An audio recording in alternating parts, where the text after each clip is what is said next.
ನಾವು ಮಾಡ್ತಕ್ಕಂಥ ಆರೋಪ ಎಲ್ಲ ದಾಖಲಾತಿ ಸಮೇತ ಇದೆ. ಇಲ್ಲಿವರೆಗೆ BJPಯವರು ನಮ್ಮ ಮೇಲೆ ಆರೋಪ ಮಾಡಿದ್ದಾರೆ, ಯಾವುದೇ ರೀತಿಯಾದಂಥ ದಾಖಲಾತಿಗಳು ಇಲ್ಲ. ನಮ್ಮ ಮುಖ್ಯಮಂತ್ರಿ ವಿರುದ್ಧ ಮಾಡಿರ್ತಕ್ಕಂಥ ಆರೋಪದಲ್ಲಿ there is no conclusive, there is no one evidence. ಇಲ್ಲಿ ಕೃಷ್ಣ ಬೈರೇಗೌಡರು, ದಿನೇಶ್ ಗುಂಡೂರಾವ್ ನಾವು ಇರ್ತಕ್ಕಂಥದ್ದು ಕನ್ಕ್ಲೂಸಿವ್ ಆಗಿ ಎವಿಡೆನ್ಸ್ ಇದ್ದು ನಾವು ಮಾತನಾಡ್ತಿದ್ವಿ. ಹಂಗಾಗಿ not to waste much time. Dinesh Gundu Rao ಹೇಳ್ದಂಗೆ ಇವತ್ತು ನೈತಿಕತೆ ಹೊತ್ತು ಕುಮಾರಸ್ವಾಮಿಯವರು ರಾಜೀನಾಮೆ ಕೊಡಬೇಕು. ಇದಕ್ಕೆ ಯಡಿಯೂರಪ್ಪ ಸಾಹೇಬರು ಇದಕ್ಕೆ ಸಂಪೂರ್ಣವಾಗಿ ಉತ್ತರವನ್ನು ಕೊಡಬೇಕು.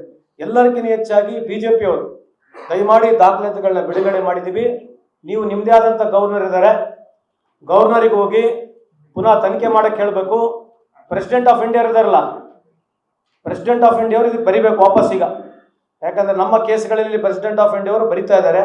ಹಂಗಾಗಿ ದಯಮಾಡಿ ಪ್ರೆಸಿಡೆಂಟ್ ಆಫ್ ಇಂಡಿಯಾ ಅವರು ನೇರವಾಗಿ ಇದಕ್ಕೆ ಹಸ್ತಕ್ಷೇಪ ಮಾಡಿ ಅವರು ಇಂಟರ್ಫೇರ್ ಆಗಿ ನಮ್ಮ ವಿಶೇಷವಾಗಿ ಗವರ್ನರಿಗೆ ಲೆಟರ್ ಬರಿಬೇಕು ಅಂತ ಹೇಳಿ ತಮ್ಮ ಮುಖಾಂತರ ಆಗ್ರಹವನ್ನು ಮಾಡ್ತೀವಿ. ಇದು ಮೊದಲನೇ ರಿಲೀಸ್, ಇದು ಇನ್ನು ಹಲವಾರು ರಿಲೀಸ್ಗಳು ನಾವು ಹಂತವಾಗಿ ಮಾಡ್ತೀವಿ. ಯಾಕಂದರೆ ಇವರು ನಮ್ಮ ಮೂಡಾ ಕೇಸ್ನಲ್ಲಿ ಏನು ಹೇಳ್ತಿದ್ದಾರೆ, ನಾನು ಮೊದಲನೇ ಪ್ರಶ್ನೆ ಇರ್ತಕ್ಕಂಥದ್ದು ಗವರ್ನರ್ ಅವರು ಪ್ರಾಸಿಕ್ಯೂಷನ್ ಕೊಡ್ತಕ್ಕಂಥ ಸಂದರ್ಭದಲ್ಲಿ ಬರೀ 14 ಸೈಟಿಗೆ ಯಾಕೆ, ಯಾರ್ಯಾರು ಇನ್ವಾಲ್ವ್ ಇರ್ತಕ್ಕಂಥ ಆಫೀಸರ್ಸ್ ಮೇಲೆ ಯಾಕೆ ಪ್ರಾಸಿಕ್ಯೂಷನ್ ಇಲ್ಲ, 125 ಸೈಟ್ ಯಾರು ಪಡೆದಿದ್ದಾರೆ ಅವ್ರ ಮೇಲೆ ಪ್ರಾಸಿಕ್ಯೂಷನ್ ಇಲ್ಲ. BJP ಆಡಳಿತ, BJP ಸರ್ಕಾರ, ಮೂಡಾದಲ್ಲಿ BJPನೇ ಅಧಿಕಾರದಲ್ಲಿದ್ದು ಅವ್ರ ಸೈಟ್ ಕೊಟ್ಟು ನಮ್ಮ ಮೇಲೆ ಗೂಬೆ ಕುಂದಿರಿಸಿ ಇವತ್ತು ಇಲ್ಲಿಗಲ್ ಅಂತ ಹೇಳ್ತಾ ಇದ್ದಾರೆ. ಇದರಲ್ಲಿ ಕುಮಾರಸ್ವಾಮಿ ಅವರೇ ನೋಟ್ ತರಿಸ್ತಾರೆ. ಮುಖ್ಯಮಂತ್ರಿಯಾಗಿ ಎಷ್ಟೋ ಫೈಲ್ಗಳು ಡಿನೋಟಿಫಿಕೇಶನ್ ಬರ್ತವೆ, ಪರ್ಟಿಕ್ಯುಲರ್ ಆಗಿದೆ, ಪಿಕ್ ಅಂಡ್ ಚೂಸ್ ಮಾಡ್ತಾರೆ. ಅದನ್ನೆಲ್ಲ ಸಂಪೂರ್ಣ ಮಾಹಿತಿ ಅವರು ಕೊಟ್ಟಿದ್ದಾರೆ. ಇವ್ರು ಪಿಕ್ ಅಂಡ್ ಚೂಸ್ ಮಾಡಿದ ನಂತರ denotification I think 78 sir 72 acquisition ಆಗಿ ಫೈನಲ್ ನೋಟಿಫಿಕೇಶನ್ ಆಗಿದ್ಮೇಲೆ ದುಡ್ಡು ಆಲ್ರೆಡಿ ಕೋರ್ಟ್ನಲ್ಲಿ ಕೊಟ್ಬಿಟ್ಟಿರ್ತೀವಿ. ಓನರ್ ಕೂಡ ದುಡ್ಡು ಪಡೆದ್ಬಿಟ್ಟಿರ್ತಾನೆ.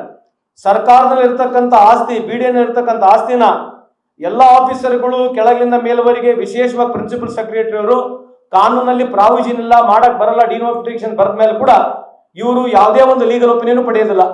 ಆಯ್ತು, ಮುಂದೆ ಯಡಿಯೂರಪ್ಪ ಸಾಹೇಬ್ರ ಅಧಿಕಾರಕ್ಕೆ ಬಂದ್ರು, at least you should applied mind, ಒಂದು ಲೀಗಲ್ ಒಪಿನಿಯನ್ ತಗೋಬೇಕು, AG ಒಪಿನಿಯನ್ ತಗೋಬೇಕು. ಯಾವುದೇ ರೀತಿಯಾದಂಥ ಒಪಿನಿಯನ್ ತಗೊಳ್ಳಾರಂಗೆ ನೇರವಾಗಿ ಇವರೇ ಡಿನೋಟಿಫಿಕೇಶನ್ ಮಾಡ್ಲಿಕ್ಕೆ ಆದೇಶವನ್ನು ಮಾಡ್ತಾರೆ.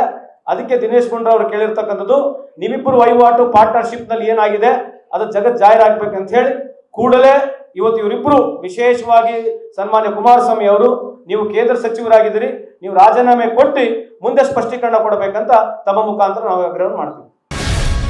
ಗ್ಯಾರಂಟಿ ನ್ಯೂಸ್, ಸುದ್ದಿ ಖಚಿತ, ನ್ಯಾಯ ನಿಶ್ಚಿತ.